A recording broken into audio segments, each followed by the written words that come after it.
but there's pressure. There's real pressure to perform at this. Because if we're shit, like, it's not like a normal comedy gig. If you're shit at a normal comedy gig, you can just fucking leave. Do you know what I mean? Like, you can slip out the back entrance. You can go. If we're shit here, we've got to pack up.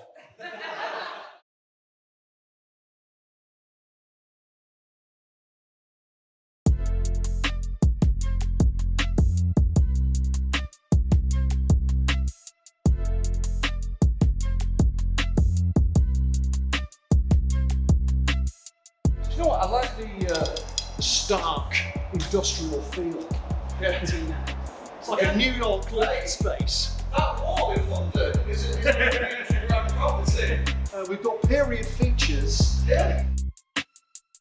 This is not what I expected in March, anyway. Just thought I'd be on tour in fucking theatres. I'm in a barn with my own Chinese lights.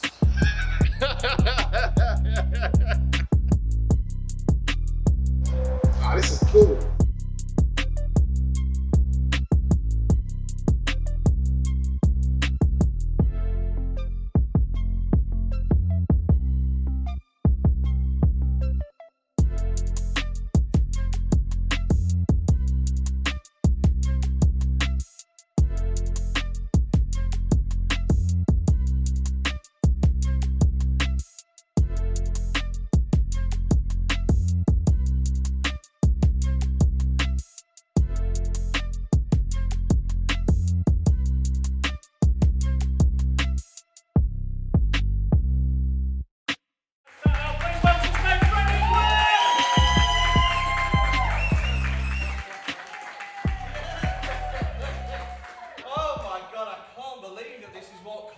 Now, this is fucking amazing. Hello? Alright, fair enough. Fuck me, it doesn't even feel like a stand-up gig, it feels like the beginning to the next Saw film. You know what I mean? Saw 9, bummed in a barn. I feel like I'm going to do this gig and someone's going to inject me in the neck and I'm going to wake up chained to a fucking radiator with some farmer unzipping his flies. Oh, mate, do you know what? There's pressure. Like, you wouldn't think so, but there's pressure. There's real pressure to perform at this. Because if we're shit, like, it's not like a normal comedy gig. If you're shit at a normal comedy gig, you can just fucking leave. Do you know what I mean? Like, you can slip out the back entrance, you can go. If we're shit here, we've got to pack up. Do you know what I mean? We've got to help you and take your chairs back to your house going, yeah, sorry I mentioned the word paedophile 20 times, I apologise. I didn't know you had family history. You know, like, it's difficult, there's pressure, but I like it. It's good to be back doing comedy again, to be perfectly honest with you. I spent all day here. I got to Anglesey. I got here early. I tried sort of making a big day of it, you know, just get out of the house for a little bit. I spent most of the day in Rossniger. Yay! Volunteer race! I spent most of the day in Rossniger learning how to pronounce Rossniger. That's what I did, because with Rossniger you need to be very careful with that pronunciation, because just one word wrong and all of a sudden it's a racial slur. You know what I mean? You've got to be Rossniger, you know, really sort of enunciate that. I was going for some food. We wanted to get some food in Rossniger, and we went to, everywhere was fucking busy because of the eat out to help out thing. Everywhere was fucking rammed. We went past, like, at least half a dozen restaurants, all absolutely rammed, not letting people in. We went past one restaurant in Rossniger. You probably know it. It's a restaurant called Starvation Bar and Grill. Oh, yeah. Now, is it me, or is that the most inappropriate name for a fucking Starvation? Do you know, that's like opening a 24-hour gym and calling it fucking Fat Cunts. Do you know what I mean? Starvation Bar and Grill, I couldn't believe it. Do you know what I mean? It's fucking, imagine, I just like the idea of there being like a family from Ethiopia holidaying in Rossniger and seeing Starvation Bar and Grill and being like, oh, we've got that back home as well. It's important to, like, I try and pronounce things properly when I get to Wales, do you know what I mean? The thing is I feel like Welsh people secretly fucking love it when English people can't pronounce the names. You fucking do, don't you? You love it. They take a weird fucking pride in it. It's like, even if it's one of those daft names with like fucking 24 letters and they're all fucking L's and C's and W's, fucking LLC, WWLC, LWLL, CWLLEC, CWLELLI, and you go, oh, I'm in like and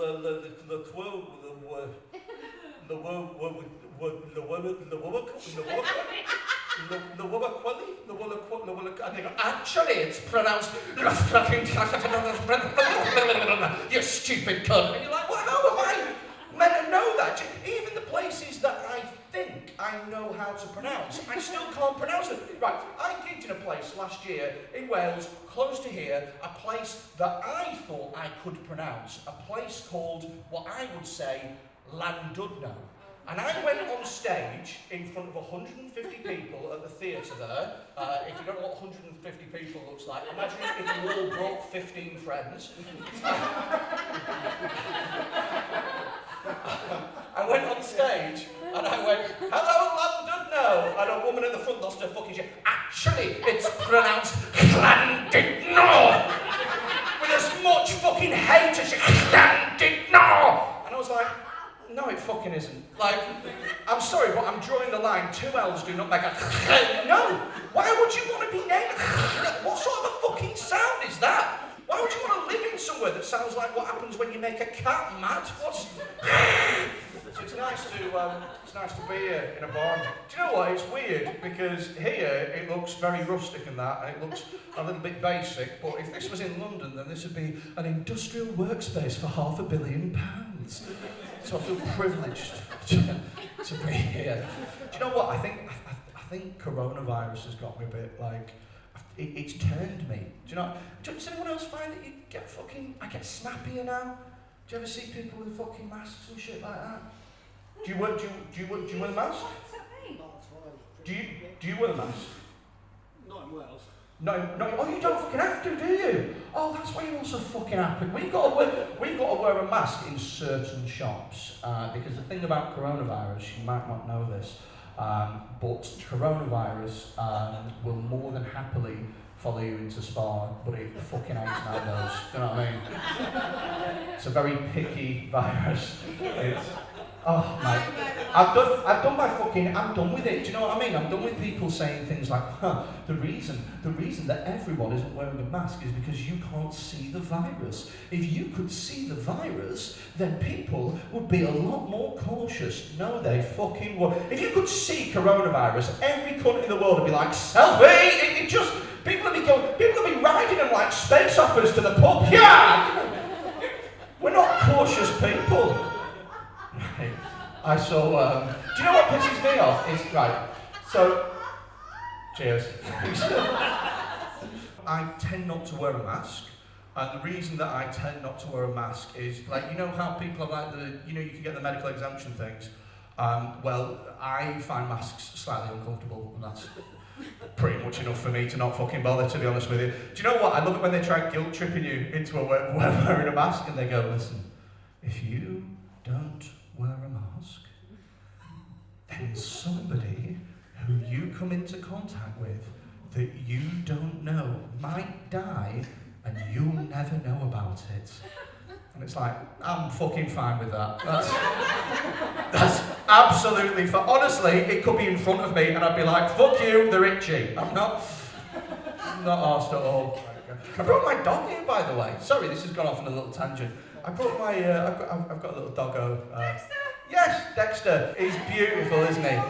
I've got a little Jack Russell called Dexter. I love him. I love him very much. I'll tell you something about my dog though. Is he's epileptic. He's got doggy epilepsy, right? Oh, don't you get her crying. It came. No, this is totally true. It came on dead quick as well. So we'd had him for like a year and a half or something like that since he was a puppy. And all of a sudden, like literally within the space of a week, on the Monday he came up and he started fitting like crazy. We couldn't stop. So we took him to hospital. He stayed over on the Monday night.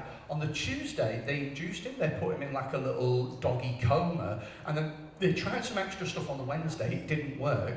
Then on the Thursday, we went in and we had to have the chat where they said he might not make it. And then on the Friday, he started responding to the medication. He made a full recovery on the Saturday. We took him home on Sunday. It was like if Craig David did a song about dog epilepsy. But here's something that I learned about going to the vets, and I'm not sure if you all know this, but if you take your animal to the vet, and God forbid something happens and your animal, you know, dies, you still got to pay the full... I didn't fucking know that. Do you know, like, I'm not being funny, but if I hired someone to fit me a kitchen and he got 3/4 of the way around and went, we've done all we can do, I'm not going to go, oh yeah, have the fucking full amount. I thought there'd be like a 10% discount, as like soz we killed your dog discount or something. I didn't realise. That's got to be the worst job in the world, hasn't it? To be the receptionist that has to tell you that your dog is dead and then charge you the full amount. Just be sliding a dead dog across the counter like, that'll be £537, please. Do you need a bag? £537 10p.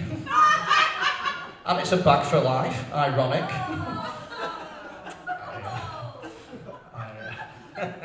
This has been dead fun. It's been weird, but it's been fun, and that's kind of what this is about. Myself and Rob and Will and Prince Abdi and all the other comics, we're going like literally all over the country, doing gigs in as many weird and wonderful places as we can, and we are also filming it. You might see some cameras and stuff like that, because we want to put it online. We think this would be a really interesting moment in history for people to watch. Obviously the show is free and stuff like that, but we do a bucket collection at the end, so you can help us cover our costs. You know, not that it's inconvenient to get to Anglesey by any fucking means. Didn't realise how far away it fucking was, and then you've got to cross up 2 bridges to get here. Might as well be gigging in fucking Mordor.